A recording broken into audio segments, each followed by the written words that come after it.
In 3, 2, 1, and go.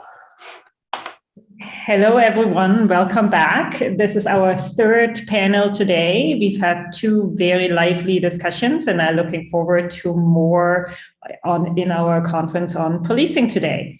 We have three speakers now, all talking broadly about policing, borderlands, and foreign lands. And our first speaker is going to be Karine Cote Boucher from the Université de Montréal.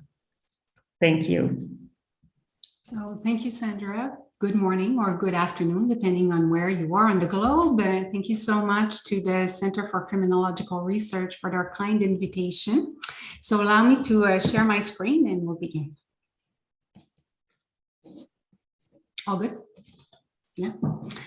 Okay, so in my book, Border Friction, I asked the following question.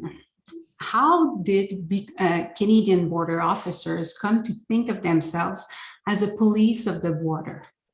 So today I'll discuss some elements of that book that are concerned with the automation of decision-making and consequences for the professional identity of Canadian border officers. So according to a policy assumption that is often echoed in critical security studies, borders would be rendered seamless by technologies. Technologies would reduce human input and safeguard a smooth circulation of data between bordering actors. So this smooth circulation would also enable intelligence-led decision-making, or as Louisa Moore argues, and I quote her, risk-based security technologies appeal to an expansion of forms of knowledge that can always be rendered as actionable intelligence, end of quote. So I'd like today to unpack that assumption with you by asking, how does data circulate in border spaces and how actionable is this data? So in view of my findings, I answer this question with a proposition that contrasts with Moore's vision and interrogates anew the seamlessness of technologized borders. I suggest in my book that we contextualize how bordering actors think about technologies and use them, particularly when it comes to their socio-professional dispositions, but also their social positioning within the bordering world. So one methodological way to do this is to inquire into points of friction where everyday bordering practices and imaginaries of data fluidity collide, and in turn inquire into how these points of friction feed back into data collection, circulation, and analysis. So in my book, I review a range of issues that make data production and circulation, as well as the use of that data into bordering decisions, less certain and more fraught. And today I'd like to concentrate with you on two frictions. The first one I call the trickle-down hypothesis, and the second one regards officers' distrust in the validity of available data. So as I was doing interviews with border officers and I spoke with them about the steps that they took while processing travelers, truck drivers, and goods, something surprised me. Officers actually do not have much access to databases when they work in their boots. So when we cross the border and we meet a border officer, they don't have that much access to data. If they wish to inquire further into a driver, they must send that person to the secondary inspection where a colleague will look into different databases and inquire into that person. But my disbelief at learning about this limited data access arose from the portrayal of data circulation in border scholarship. And that portrayal often speculates that the flow of intelligence and data analyses goes from the top to the bottom, that is from centralized intelligence making or data analysis, and then down to ports of entry, where decisions would just apply decisions made here would just apply recommendations that came from the top and then would allow or prohibit entry into the country. So I call that assumption the trickle-down hypothesis. It's based on a mechanistic top-down reading of the dynamics of information flow in security and policing organizations that is just not corroborated by research. So as we know from the work of criminologists like James Sheftyke or Carrie Saunders, who also are participating into this conference, it's often difficult in policing organizations or even security ones to access data for a range of reasons. Let's name two: hoarding, data hoarding, information silos. But in the bordering context, the data access problem is furthered by two factors: efficiency and prestige. So first, efficiency. Border authorities operate customs and much of traveler surveillance under a facilitation paradigm. The objective is quite clear: border agencies must process billions of dollars of cargo and millions of passengers each year. So following agency standards, the time spent at the booth by drivers, by travelers, can seldom go beyond 30 seconds, at least in Canada. That's the limit that border officers have. And so accordingly, having officers search databases would represent an impediment to an expeditious management of global flows. So that's an issue that's actually well known to officers. For years, this limited data access has been at the center of an ongoing debate between officers and their union and upper management at the Canada Border Services Agency, the CBSA. The later, so the CBSA management, being reluctant to make the necessary investment, necessary from officers' point of view, to facilitate such access. The union's argument in favor of data access can also be explained by the fact that access to data provides prestige in security organizations.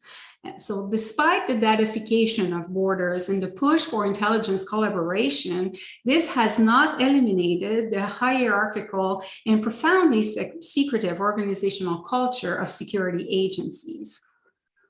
Further, difficulty of access is also compounded by the need to know principle, which continues to be associated with distinct security clearance levels, and to which frontline officers often do not have access, or have access to a lower level of security clearance that do not allow them to have much access to privileged information. Let's talk about distrust of data now. So if you've read a little bit on big data, and those who work on big data tell us that the accuracy of data for those who actually analyze big data is not as much valued, so that accuracy is not as much valued in security organizations as are masses of data. Yet legitimation problems recurrently affect how data circulates in border organizations and in security organizations. It affects also how data is involved in border decisions. So when it comes to the intelligibility of data, from whom it's been collected, as well as how and by whom it's been analyzed, are matters debated at the front line, where data knowledge can be met with suspicion. So this lack of confidence in risk evaluations generated from criminal, immigration, or border crossing data appears as a common thread throughout the interviews I conducted with Canadian border officers. And so as a result, officers' distrust may lead them to pay lip service to targeting and automated inspection recommendations that come from above, especially when that which is targeted is contradicted by their experiences at work or regarding what should be searched and who should be searched and when. So if data-led decisions are the programmatic horizon within which the frontline must operate, the level of trust in delocalized data analyses shapes whether and how algorithmic recommendations are enacted in practice, thus showing a significant point of friction in data-led bordering.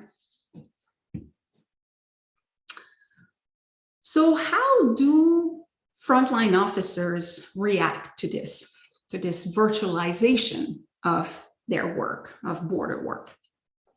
So border officers historically have long felt proud of their generous discretionary powers.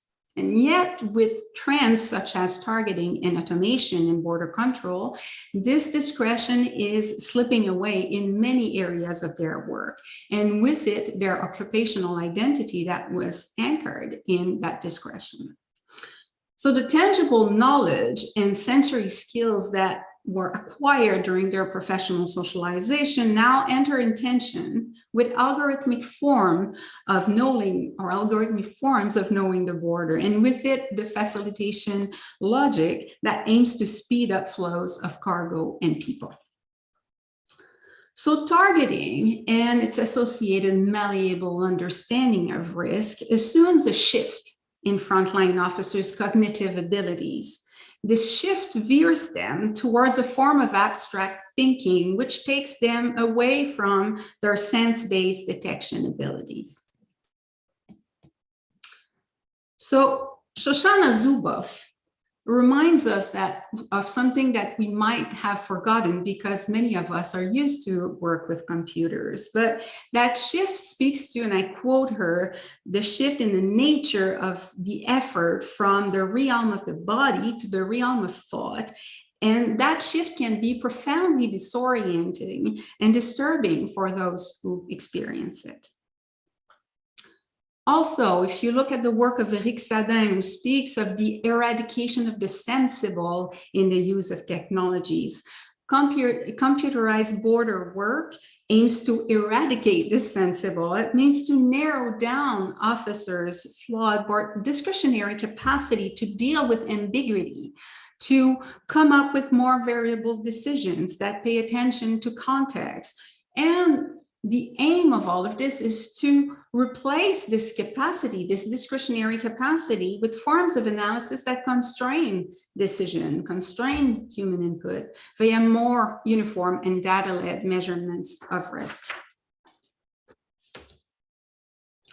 So what is the role of officers now that some of their tasks and responsibilities have been taken away, given to analysts or targeters, or even transferred to the transportation industry and other policing institutions?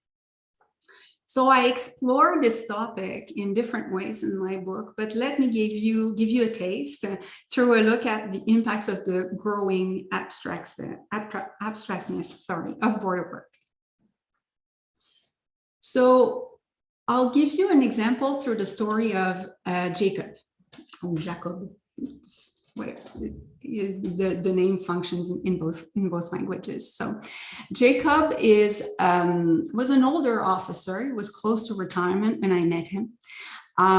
He had trouble using computers and databases. He was not feeling comfortable with them.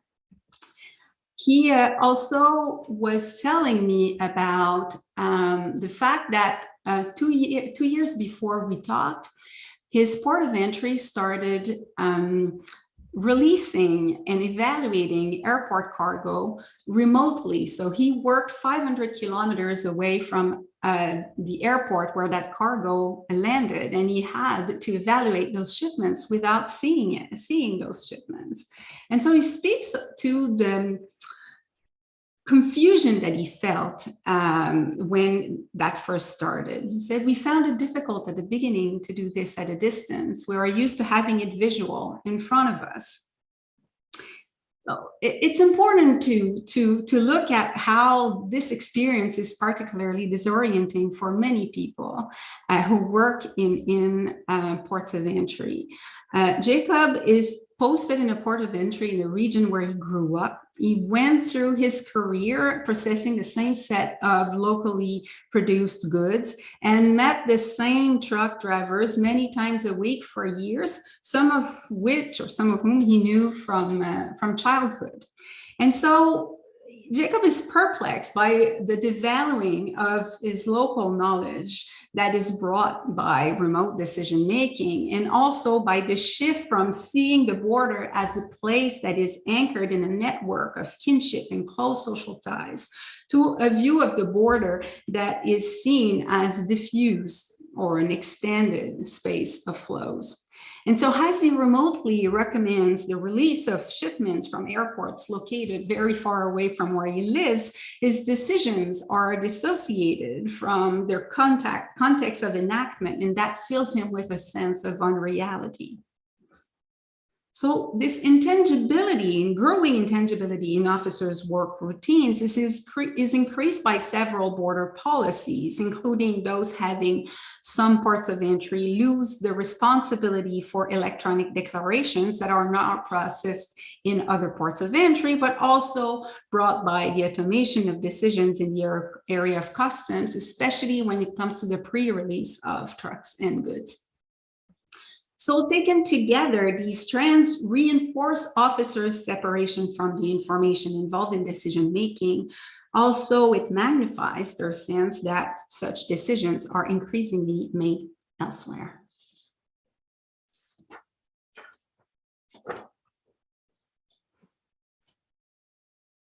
So I'd like to conclude by telling you about a cultural shift that I'm seeing in Canada in terms of border security. And that shift is really going towards more law enforcement at the border. So how do I come to that conclusion? The dream of a perfect fluctuating border remains aspirational and programmatic, to use a term of Michel Foucault. So in fact, technologies make security organizations particularly unstable, and technologies create frictions in the everyday provision of border control. So when we echo high-tech providers' take on the capacities offered by border security technologies, we can exaggerate the coordination of the actors who use them. So what really happens on the ground when one's status as a primary decision maker at the border is called into question by automation and centralization of decision making? So I have found that an increasingly reactive vision of border work emerges from this experience, one that insists on the need to maintain a physical presence at the land border as a last line of defense. That vision now insists on, we used to collect taxes, we were customs officers, now we are a police of the border. And some officers actually use those terms when speaking with me. So I show in my book that this cultural shift relies on a series of strategies that aim to re-establish concreteness in border work, but also to regain professional standing and recognition for border officers. And the most important of these strategies is the adoption of the firearm by land border officers, which reveals a turn towards a more repressive, but also a stricter law enforcement orientation in border work. So I don't have time today to discuss this, the advent of the gun in border enforcement in Canada, but I'll be glad to answer any of your questions on this point or any other during the question period. Thank you very much. Thank you so much, Karine. So as a reminder, we will be collecting all of the questions on YouTube, and then we will do a Q&A after for all three speakers. But feel free, if you're in this chat, to also post a question on the Zoom chat. That's totally fine too. And for our YouTube watchers, you can already post your questions, and I will just collect them for later on.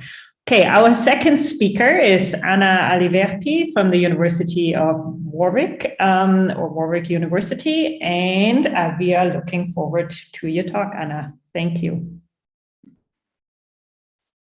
Thank you, Sandra, for the invitation. I just want to check if you can hear me okay, or if there is any background noise. Okay, perfect. I'm going to share my screen.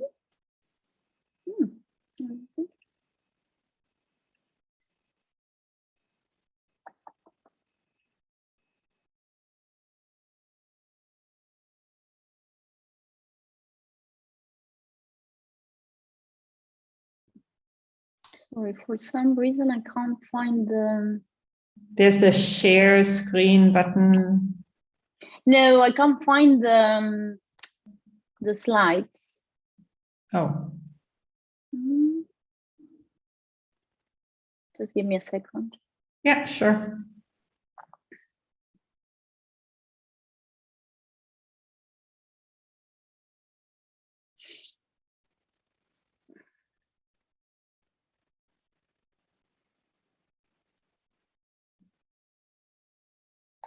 That's a good time for everyone to already think about questions for Karine. And maybe I'll use the time to already announce the next panel after this, which will be happening at 1 p.m. Mountain time. But I think Anna now has her slide set. We cannot see the slides yet. Oh yeah, perfect. So I will announce the rest of the panel and the speakers later on. Go ahead, Anna. Thank you. Okay, great. So thank you very much, Sandra, for the invitation, and also thanks to Jeff for all the help. It's a pleasure to share a panel with Karine and Matt today. Good afternoon from Buenos Aires. So I'm going to talk today about my work with border officers in the UK. I've done 2 years ethnographic work with immigration enforcement, which is the enforcement arm of the Home Office in charge of immigration enforcement inland. So as opposed to the Karine's work that has been on border control officers at the border. My work is on the officers that basically enforce immigration laws inside the country. So I've conducted this research between 2017 and 2019. I'm going to give you a little bit more details about the methodology, but in this presentation, I am interested in exploring the rise and the emergence of the vulnerability agenda in immigration enforcement work. And I place these trends within an ambivalent trend in the way in which the state, and in this particular case, the British state, governed what Didier Fassin conceptualized as the social question, that is, the governance of social marginality and social precarity. And so we have, on the one hand, the punitive turn that has occupied many criminologists around the world that have observed how crime has been turned from a welfare issue into a control issue, a deficit of control, and that has created a range of punitive measures that we can see in the over-criminalization of social life, the increased regulation of social issues through criminal law, an increase in punishment, increasing in penalties, and obviously the phenomenon of mass incarceration in many countries around the world. But also we also see how the logic of crime and punishment, argue these criminologists, have started to be used to regulate other social issues, for example, migration. So what I argue is that this punitive turn, although it's accurate, it doesn't really appreciate the range of other logics and rationalities that exist in the governance of social marginalization. And I concentrate and I term another important rationality in this context as the humanitarian term. And I argue that there is an increased centrality of and concern in institutional circles, in policy circles, around the question of vulnerability, that is the identification and the protection of vulnerable individuals.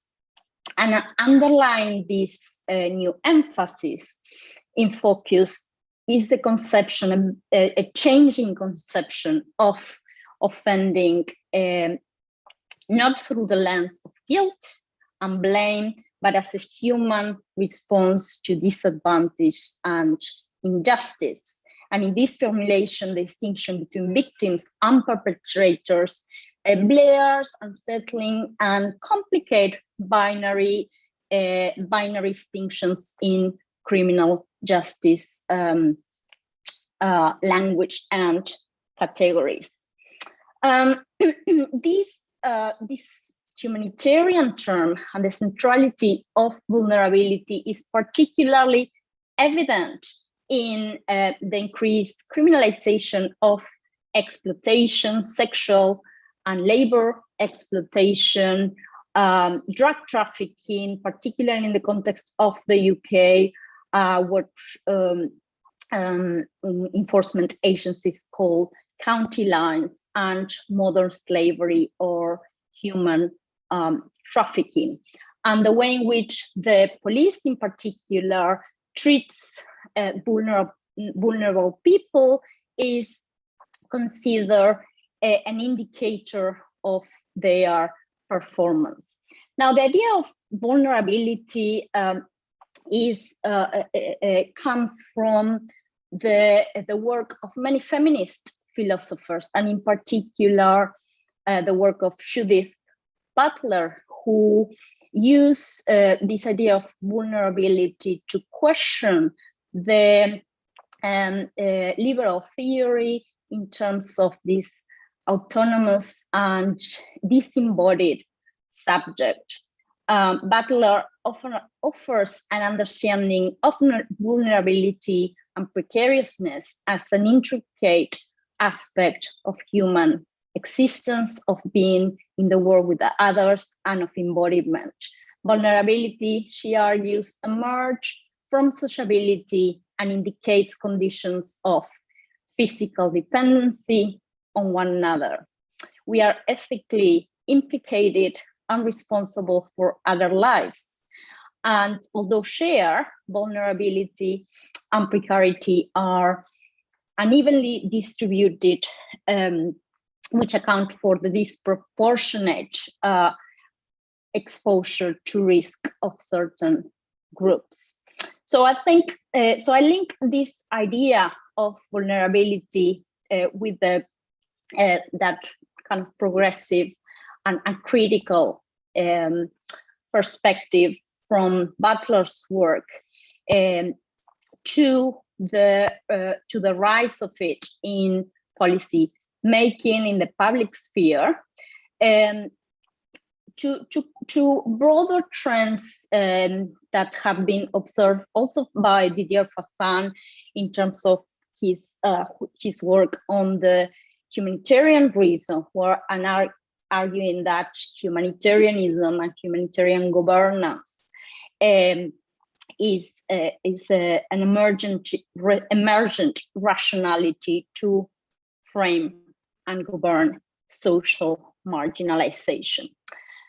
So my interest here in this paper is to investigate how law enforcement officers tasked with immigration control functions navigate the tensions and conflicting demands for compassion and order, and what their accounts tell us about how state power operates and how it's enabled or thwarted through humanitarianism.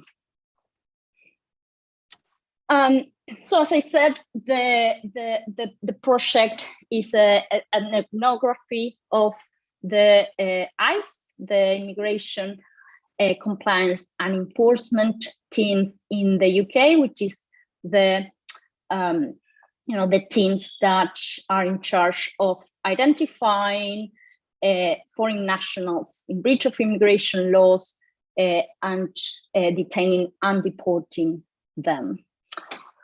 So my work involved observations of custody suites, police custody suites, where many of these officers are located, and I also observed operational work with immigration enforcement, and also immigration enforcement and the police, and around 100 semi-structured interviews with police and immigration officers, as well as statistical analysis. If you are interested in reading more about this project, I included the quotation there in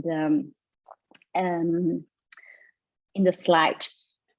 So as I said, in the UK, the way in which immigration enforcement is structured is different from the police, institutionally different from the police, depends directly from the Home Office, and it's also since the 2000s, the late 2000s, it has been separated from border control functions, from border force. So it is a completely different force that has a range of police-like powers and increasingly work independently from the police by doing enforcement work.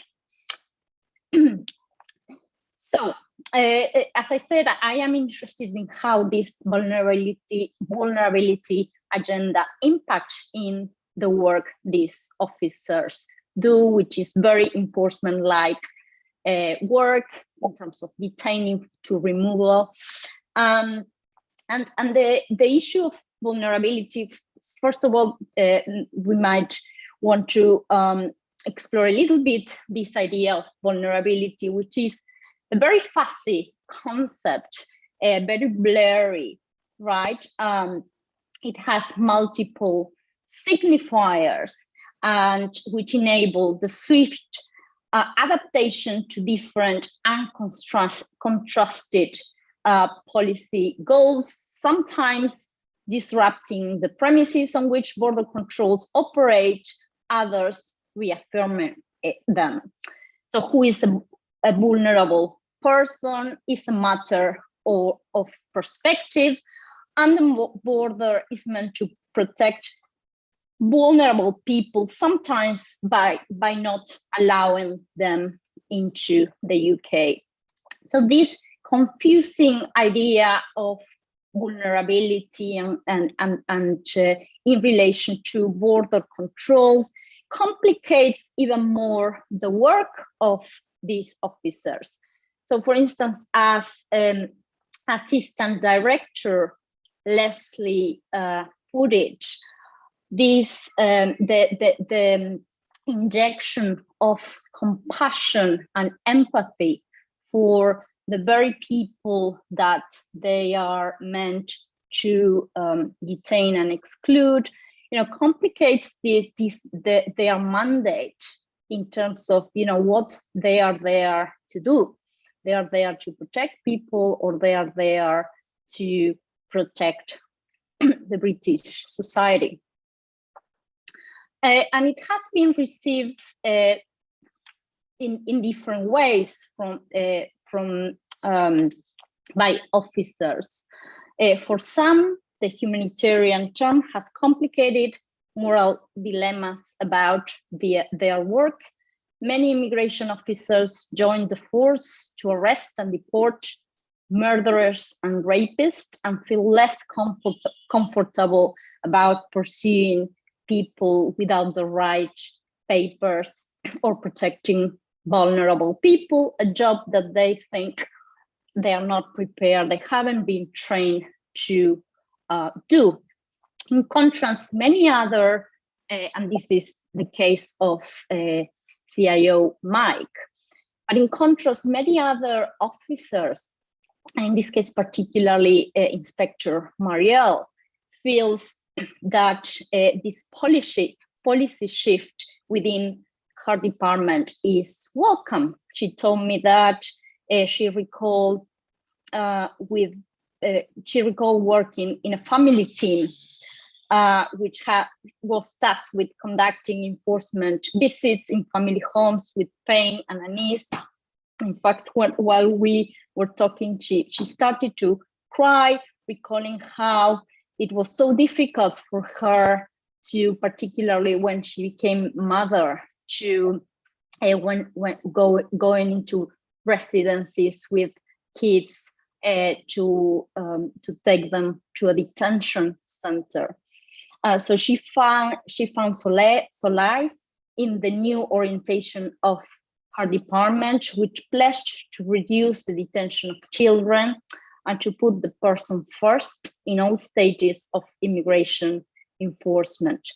So the vulnerability turn helped her find a moral quality to her role, ironing out moral dilemmas, and she hopes will change the image of a department seen by many as heartless. In any case, both Mike and Marielle, their testimonies show that the humanitarian term enabled them to bend the discomfort of doing border work.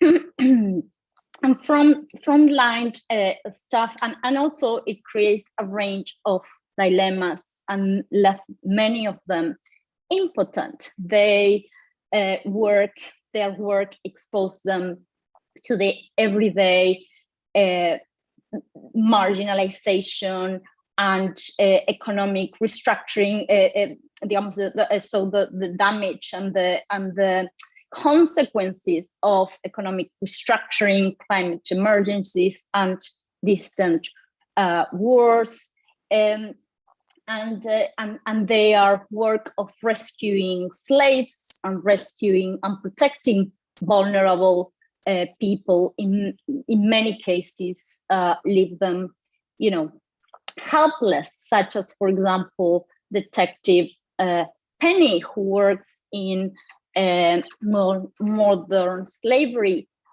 team, and she told me how when in one operation they dismantled a criminal group that was trafficking women from Romania to the UK for the purpose of sexual exploitation. So they closed off the brothel, and they took these women to a church, and the women were telling her, how they left them without work, without a place to sleep. They were homeless. They couldn't send money home. So Penny reflect on to what extent, what they are doing is the noble thing. Doing the noble thing is fraught with dilemmas, as in exercising state's pastoral power by rescuing victims. She inadvertently deprive these women of their dignity and exacerbates their troubles. So to to conclude, many criticisms of the rise of vulnerability in criminal justice and immigration policies have argued that that it's just a smokescreen to justify and legitimize problematic policies such as, for example, immigration, detention, and deportation. And I argue in this paper that, of course, there is some truth, particularly if we see the institutional side of these policies. There is some truth that in those cynical readings of this policy shaped as performative and instrumental to legitimize these policies. But I think that the humanitarian term should not be underestimated and should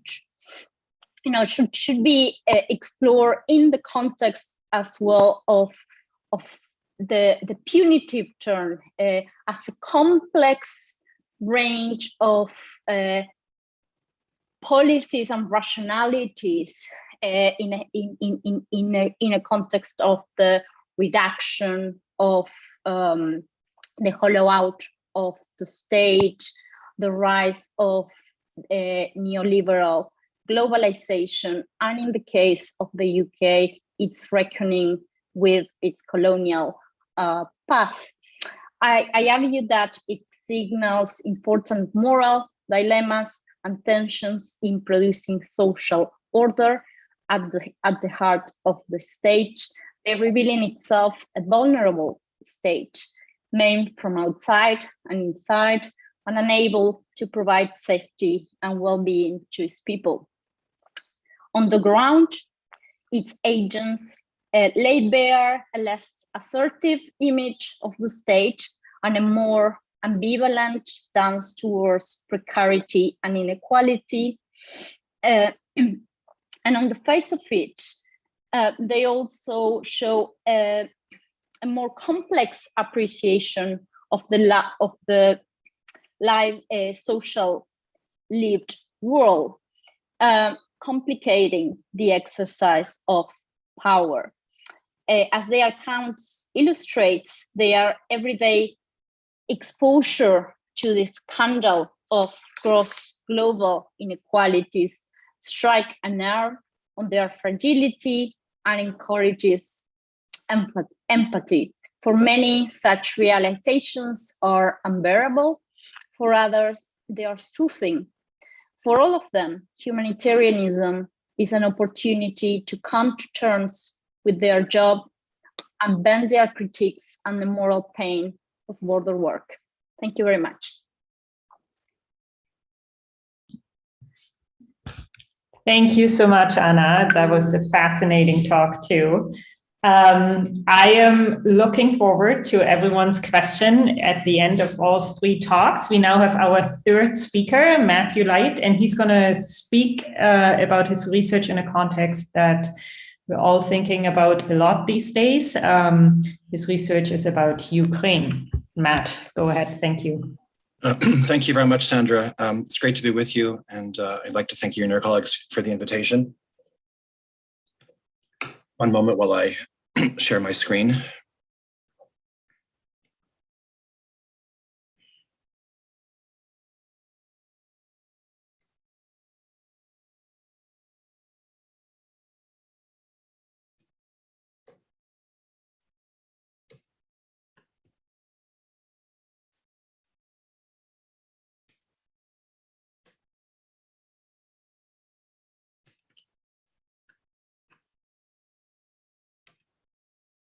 So I was thinking about how my presentation would fit into a panel that is on policing.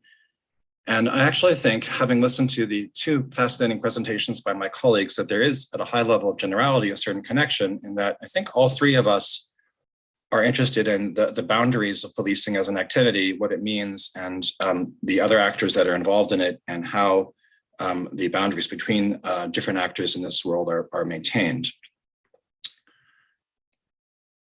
So although I'm very happy to be able to share my ongoing research with this audience, I think it would be very heartless of me not to acknowledge what's going on in Ukraine right now. This is a picture showing the city of Mariupol, which is one of the largest cities in Ukraine and has now been totally destroyed in a way that we associate with the atrocities of World War II or other horrific wars of the past. And I'm very saddened for the people of Ukraine who have been spent the last decade building a flourishing liberal society. And I certainly, my thoughts are with them. And I hope that by sharing this research, which primarily concerns the period before this current round of hostilities, that I will at least bring their achievements and the quality of the debate of their society to public attention. So the research I'm presenting is actually part of an ongoing project that I've been involved in for a few years on the regulation of gun ownership and use in post-Soviet countries, and more generally on the role of different actors in maintaining public order. So of course, I think there's a sense in which guns are always kind of present in a discussion of policing. I noticed that Karine mentioned that this is an issue in Canadian border governance. There is a sort of very clear tie-in with the role of the state, going back even to classics such as Max Weber, the idea of a state monopoly on maintaining order or on the control of violence, and how citizens' possession of weapons ties in with that. I don't think I have time to go through a long literature review, but I would simply like to note two influences on my thinking. One is Jan Carlson's research on US gun vigilantism and citizenship, in which she argued that the United States has evolved a distinctive model of gun ownership that involves protecting other people and not simply protecting oneself, and essentially a kind of critique of the state and the police. And James Sheptycki, whom I'm happy to see in the audience today, his work on pistolization, the question of the extent to which ownership of guns or their presence in society becomes central to people's identity. The question of private ownership of guns involves the boundary between self-defense and public order and the drawing of that boundary. The background to the research I've been doing is the Soviet Union, which was a state that existed for 70 years and had time to regulate a lot of things, including gun ownership. You probably won't be surprised to learn that its policies on gun ownership were quite strict. So hunting guns were permitted, so rifles essentially, although acquiring one involved a long, complicated licensing process, and one had to be a member of a club. Handguns were strictly prohibited to citizens, and punishments could be quite severe if you were found with them. I don't know much research that's analyzed the extent to which there was an illicit gun market in the Soviet Union. Clearly there was one, and it seems to have varied from region to region and time to time. I've become interested in how this relationship between the state and the citizen in terms of the role of the citizen in being able to use violence or in the means of violence has been renegotiated in the post-Soviet period, in which the highly centralized police state of the Soviet Union has broken down, although it's been replaced by 15 independent states, most of which are not democracies. I have done some research to date on two republics that have become independent from the Soviet Union that have developed policies very different from those of their Soviet predecessor. And I should also mention, I forgot to say in the previous slide, that the largest post-Soviet state, Russia, has basically continued the essentially restrictive policies of the Soviet regime. Two countries that have not are Georgia and Estonia. I published an article on Georgia, and one is in progress on Estonia. These are two countries that have moderated their sort of Soviet limitations on gun ownership, although not, I should say, in a kind of US-style deregulation. In the Republic of Georgia, that went through a period of political turmoil and civil war in the early 2000s, handguns were authorized to civilians as a measure for self-defense in the aftermath of this period of state collapse. And the governments that have followed since then have basically pursued a policy of surveillance rather than prohibition. So civilians can own guns with relatively lax licensing procedures as long as they're properly registered. I've argued that the Georgian government's policy is essentially a matter of trying to limit the resources it expends on this problem, as well as to avoid the most serious harms associated with gun ownership while tolerating others. And I was struck in doing this research on Georgia by the almost complete disappearance of guns from political life, despite Georgia having had a civil war in which guns proliferated and were rampant. And I believe that that suggests that there is a certain kind of durability in terms of citizens' attitudes toward weapons, and that where people have become accustomed to the idea that the state should provide security, it's quite hard to eradicate that view fully. Estonia presents a somewhat different picture in that it did not go through the same kind of period of turmoil in its post-Soviet existence, but rather gun ownership was liberalized as part of a kind of a deliberate policy of constructing a security ecology of mobilized citizens to defend Estonian independence. Policies are not identical. So for example, Georgia does not permit concealed carry, whereas Estonia does. Conversely, Estonia has much stricter licensing policies. Nonetheless, they both represent a kind of policy liberalization. I think one interesting difference is that in Georgia, as I've suggested, they were essentially kind of an adaptation to force majeure circumstances in which the government could simply not maintain the most restrictive policies, whereas in Estonia, they are a deliberate policy meant to demonstrate a certain kind of trust in citizens as providers of security. A lot has been written in the Estonian context about an organization called the Defense League, which is kind of a national organization of civilians that train for national or civil defense. And there's some clear tie-ins between the creation of this kind of system and liberalized gun policy. My current SHIRK project in Ukraine with my colleagues Anne-Marie Singh and Aaron Ehrlich is on a number of issues, not only guns, that are connected to the evolution of public and citizen security in the context of the post-2014 political transition and war in Ukraine. I'm going to focus on guns in this presentation, although, as I'll mention, it's clearly linked to other aspects of evolution in the state's policies on how security is provided. Ukraine is a fractured regime, one could say, in which, as I'm going to discuss, a certain high level of openness coexists with, to democratic discussion coexists with relatively closed security institutions that are unwilling to consider significant changes in policy. The background to Ukraine's current debates about guns is a kind of inherited Soviet approach to guns, in which handguns are strictly prohibited for civilians, with some exceptions I'll come to in a sec. Licensing is permitted for rifles for hunting. And there is a limited availability of certain kinds of vulnerable groups, such as journalists or judges, of what is called traumatic weapons. These are basically weapons that fire rubber bullets and have a limited range. And interestingly, they were actually developed in, I believe, in the Soviet Union or in the post-Soviet region for precisely this reason, to sort of to compromise on the regulation of guns. An interesting feature of the Ukrainian situation is that until basically now, Ukraine has failed to adopt an actual statute on weapons, so that the regulation of guns has been governed essentially by internal rules drafted by the Ministry of Interior, the National Policing Ministry. It also has an opaque and highly corrupt licensing regime that has become an object of criticism. A particular debate surrounds the concept of so-called reward weapons. So I said that citizens cannot possess handguns. They also can't possess automatic weapons. The president and defense minister of Ukraine have the authority to issue guns as rewards to citizens for distinguished service. In practice, this prerogative appears to be egregiously abused, and so-called reward weapons proliferated and found their way into private hands for all kinds of spurious reasons.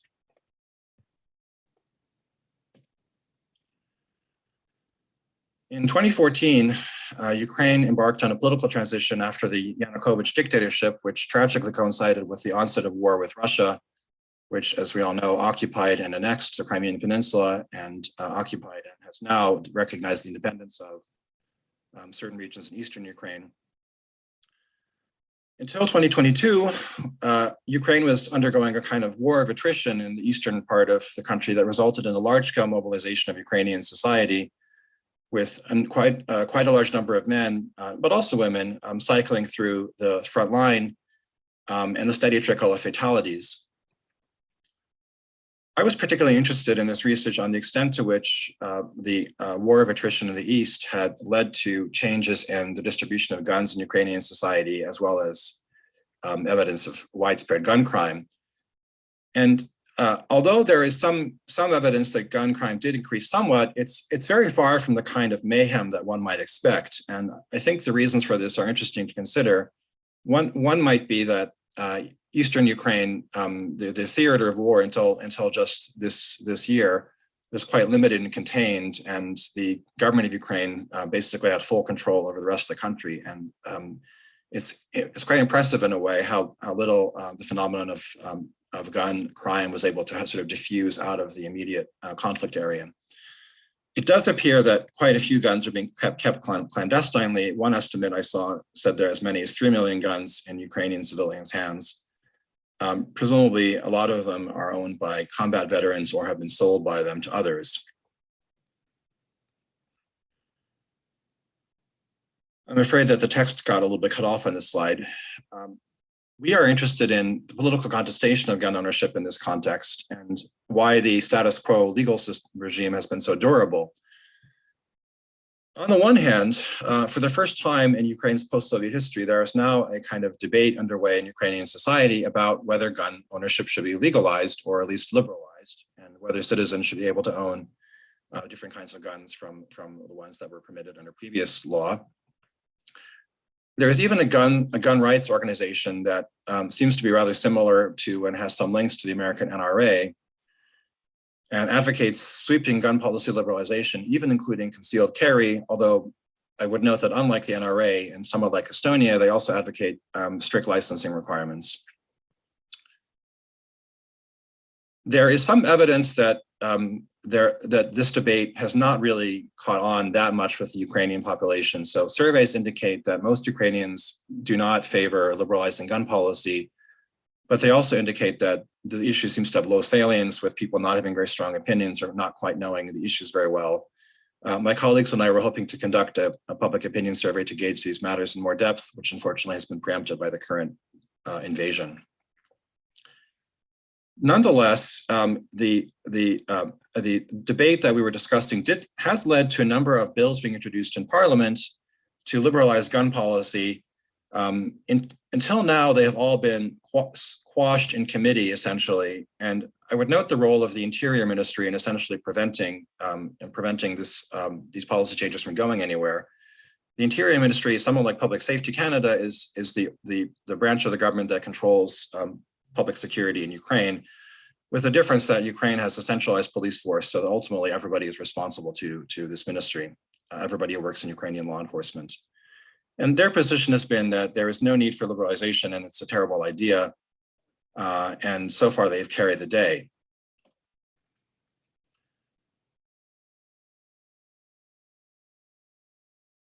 I should mention that most recently, an interesting development has been that the Interior Ministry has given its imprimatur to one very modest bill that would recognize that Ukraine at least needs a statute on weapons, although essentially the policies would remain largely unchanged. And I think that's significant despite the lack of substantive change they're proposing. It does seem to acknowledge that, that this matter needs to be addressed by representatives of the people in Ukraine's parliament. It cannot simply be fully governed by an executive branch agency. So even that acknowledgement is in some ways a recognition that it cannot be completely sort of bureaucratically controlled. Of course, everyone would like to know about how the war is affecting this discussion. And of course, it's very early to tell. We have seen a kind of emergency situation in Ukraine in which the government has the parliament has for the first time authorized the open carrying of weapons. And I think it's safe to say that a lot of weapons that were formerly held clandestinely are now being used openly to defend Ukraine. We've also seen a run on gun shops, as well as the government essentially handing out weapons. And this is all sort of part of the mobilization of society to defeat the Russian invasion, in which millions of people are now involved in different capacities. The situation is still evolving rapidly, but I think one question to consider is if the war results in Ukraine remaining an independent state in at least a portion of its territory, whether the government will be able to, in some sense, put the genie back into the bottle, that is to reinstitute the pre-war status quo of extremely limited gun ownership policies. I think it is entirely possible that we will see a kind of Georgian scenario play out in which the government is forced to recognize a changed reality with at least modest liberalization.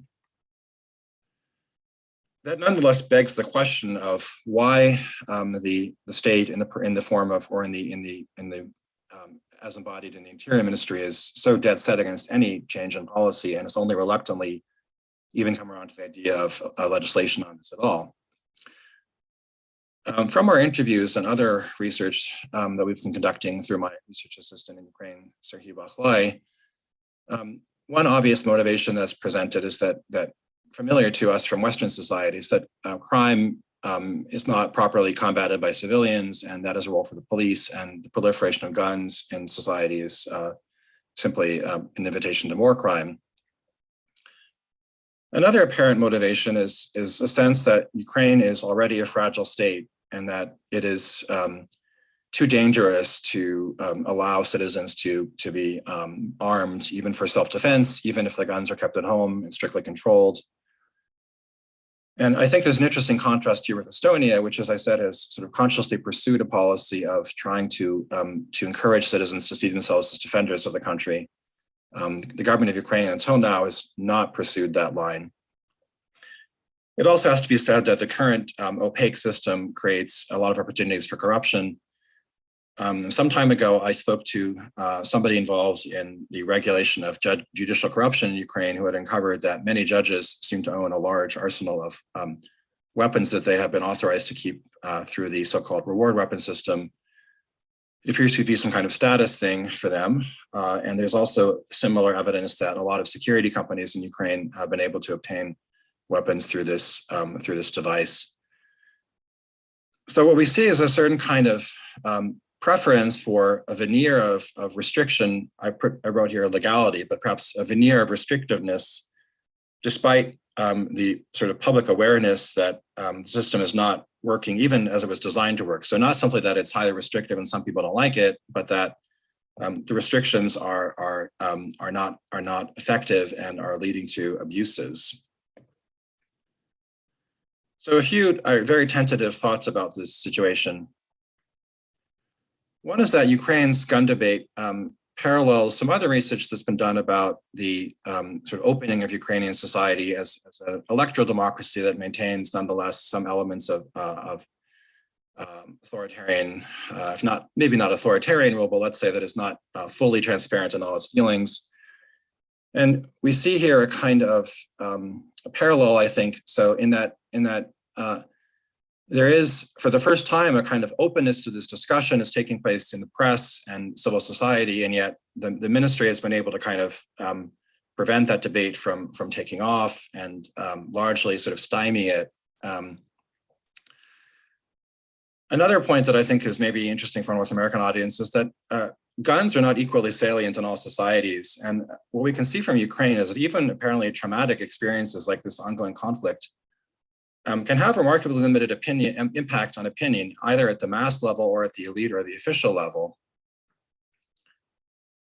And indeed, I would say that having done some reading on the pattern of gun ownership and regulation in Latin America by people like Diego San Giorgio, there is a certain similarity between Ukraine and what's observed in these Western Hemisphere countries, in that the model seems to be a kind of combination of highly restrictive policies as well as widespread violation of them that is tolerated, and an attitude toward weapons among the population that is not necessarily completely opposed to them, but has a sort of limited interest in them as a matter of public policy, or even something that might provide people with some kind of emotional satisfaction, very much in contrast to the US debate. So in the interest of time, I will leave it there, but I'm looking forward to our discussion.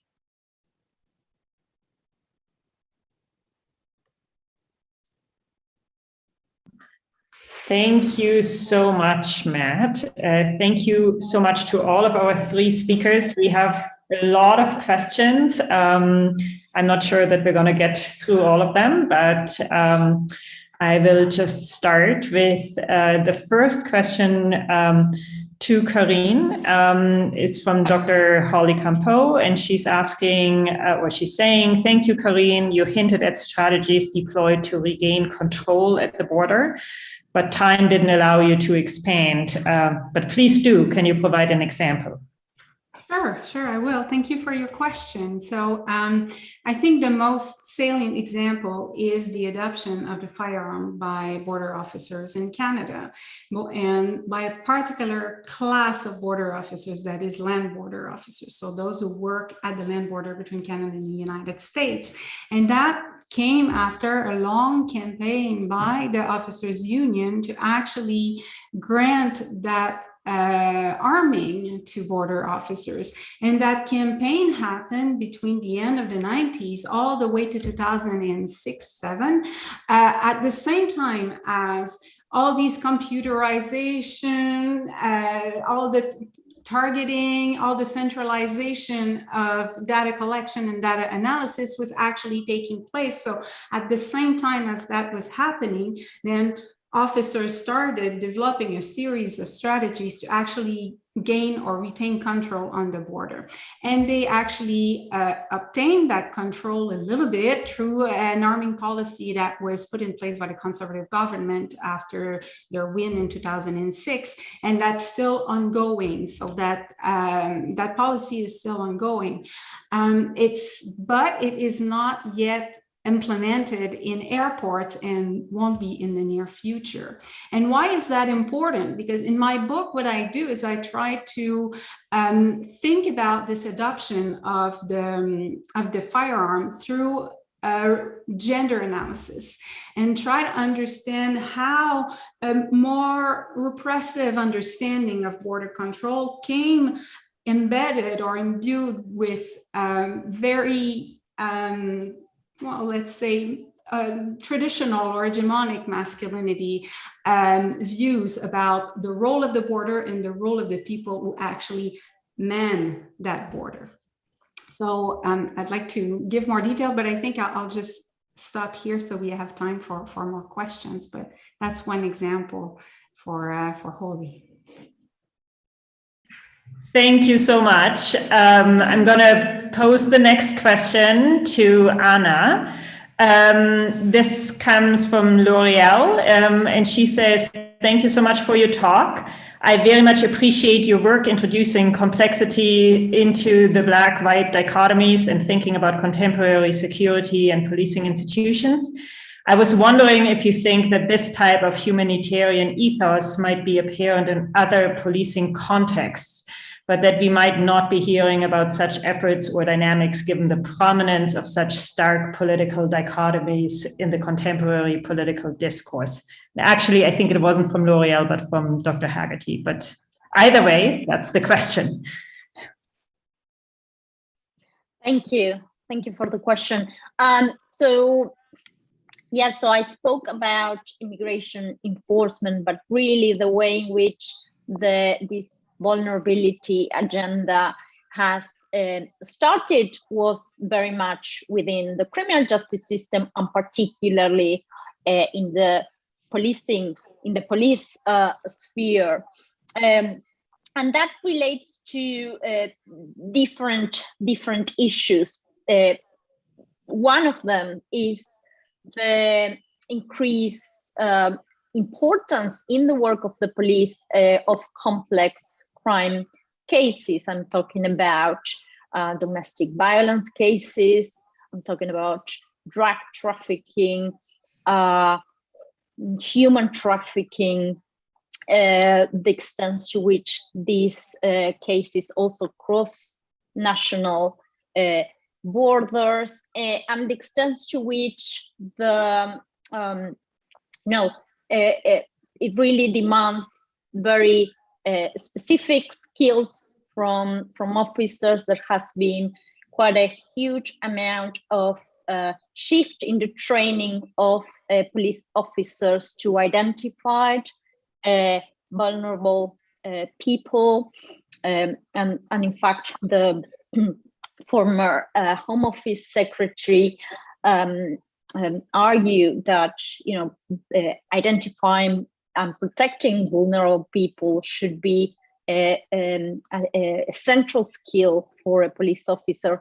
And I'm thinking, in terms of what Karine was saying, in terms of the gender and the kind of the gender orientation of the police in terms of this kind of macho institution that significantly is kind of changing that idea of the police as a crime fighter force. So yes, I think within the police, this policy trend is even more significant than in the immigration context. Thank you. Great answer. And I know Prof. Collins has a question for, I believe, Matt. Go ahead, Prof. Yeah, sure. Thank you so much, Dr. Light. I think the timeliness of your research cannot be understated. Sorry, the lighting is horrible here.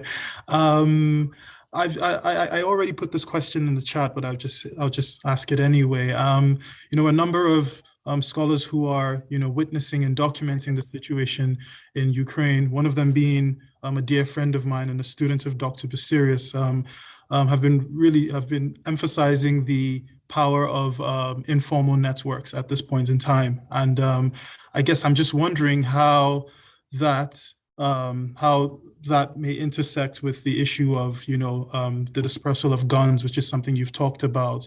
If, guns are introduced into some of these networks, which are so crucial to these groups, do you foresee that weakening or strengthening, these ties?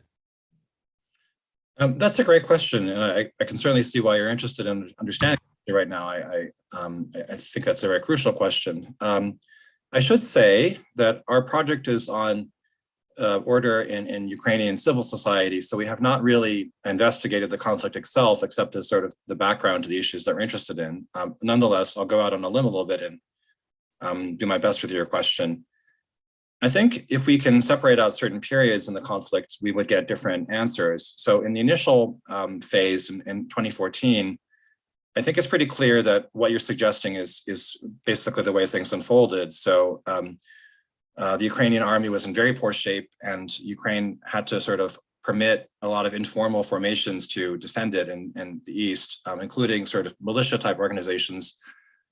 And that meant that the role of citizens in defending the country was not exactly like that of people in, say, a country that has a fully functional army. And as you suggest, that did involve sort of networks of friends and people working together informally, and that's clearly linked to sort of the role of guns as something that people possess not just under authorization from the state, but in some sense on their own behalf, even if to help their country as they believe.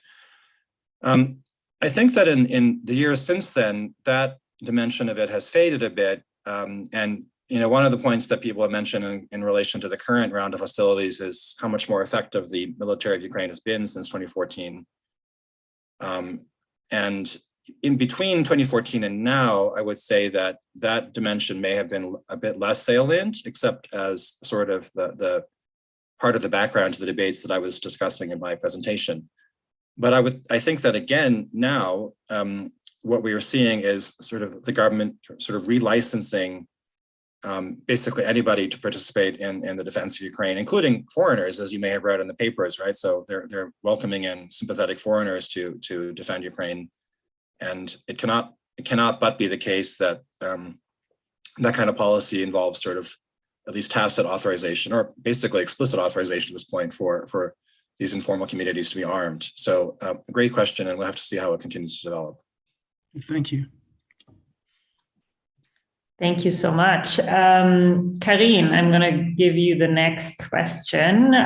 It's from James Shiptycki. I still don't know how to pronounce your last name. Sorry about that. So policing the border has both a positive and a negative aspect. It is positive in the sense that policing the border seeks to speed through tourist traffic. It's negative in the sense that it seeks to prevent wildlife smuggling, for example.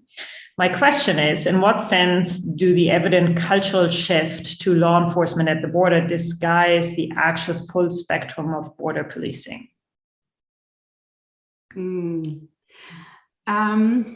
That's a good question, because I'm not sure whether they disguise it. That is, we think that border control is about controlling and stopping traffic. That's what people think in general.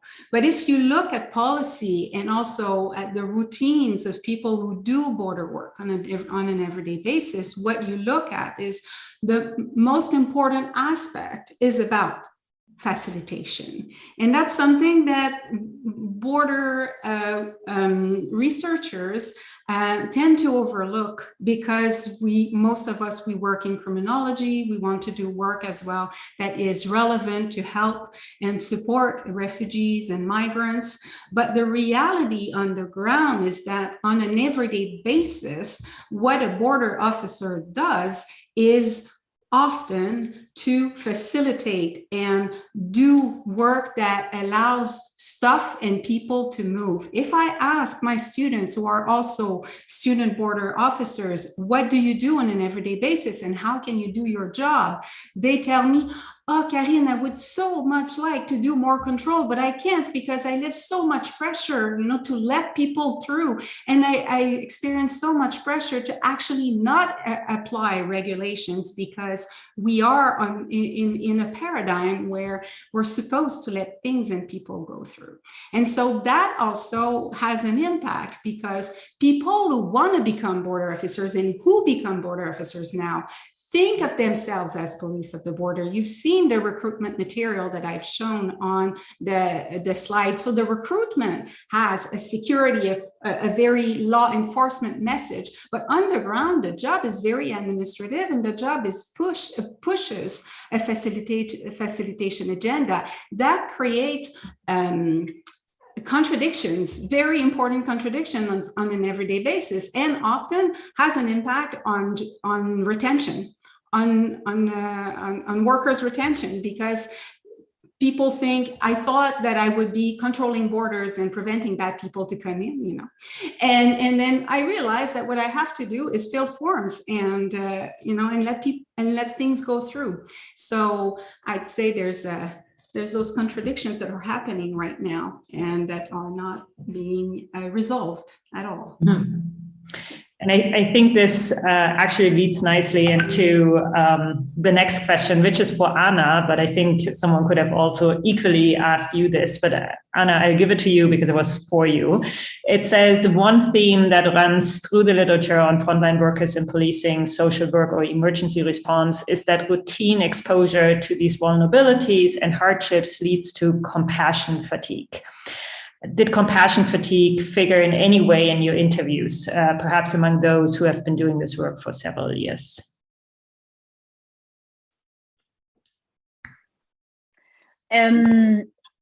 Yes, definitely. I mean, there's quite a lot of, the issue is that, in a sense, pushing people to demonstrate to that they are suffering, they have been tortured, they have been persecuted, to get asylum, for example, to get humanitarian protection, creates this vicious circle of this misery circle in a way. So what what many of these officers told me is that the extent to which they